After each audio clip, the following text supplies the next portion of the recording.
Hello and welcome to another Hun's History Nest podcast, where history is enjoyed and salvaged forever. This podcast is titled Mid-19th Century Reformers, and the key here is for us to understand the reforms, which is basically what needs to be fixed in our country. Perhaps the best way to know the 5 areas of reform that existed in our country are to remember the word SMELT.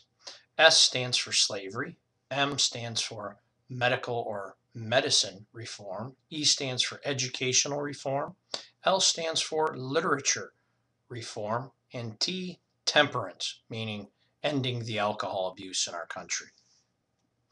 We're going to begin by just basically looking at the educational reform which existed in our country. And much of this has to do, of course, with the McGuffey Reader and the beginning of public education. Now, the key to everything that we're going to look at with reform has to do with the role of women. Basically, the best way to look at this is men messed everything up, and it's going to be the women that will fix it.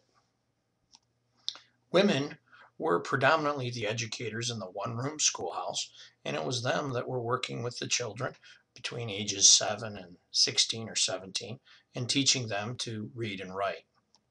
Another area of reform was the area of medical reform. Namely, this woman here, Dorothea Dix, she basically helped to create the first hospital.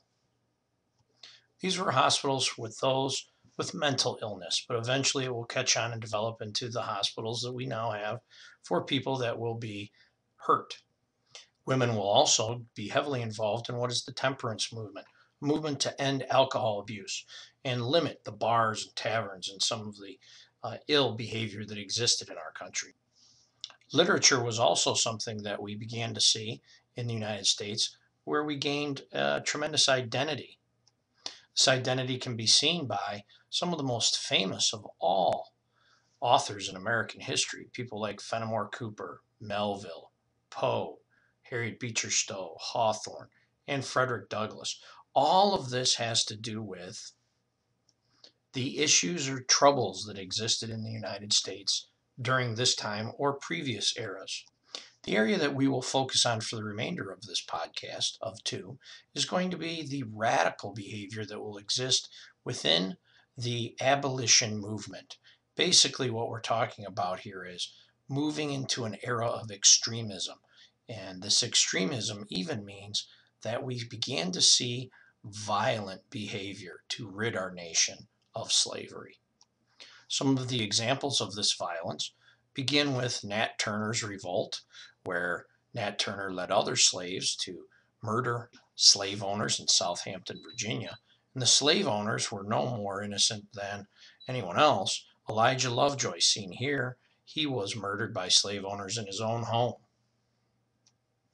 Other evidence of this violent kind of behavior existed in Kansas. And Kansas was actually nicknamed Bleeding Kansas.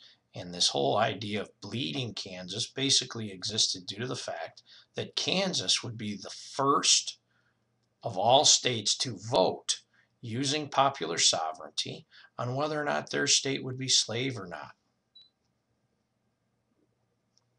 When the voting transpired, fighting broke out in 2 prominent places in Kansas, Lawrence, Kansas, and Pottawatomie Creek, and this then spilled over even further in the United States Senate chamber here, where we see Charles Sumner, an abolitionist from Massachusetts, who was clubbed and brutally hurt by Preston Brooks, another senator. So it's getting into the U.S. Senate, our government as well. Our legal system wouldn't be without getting involved either. A famous court case known as the Dred Scott Case, which involved a slave by the name of Dred Scott, seen here, and Dred Scott was owned by a military general who was a medical doctor.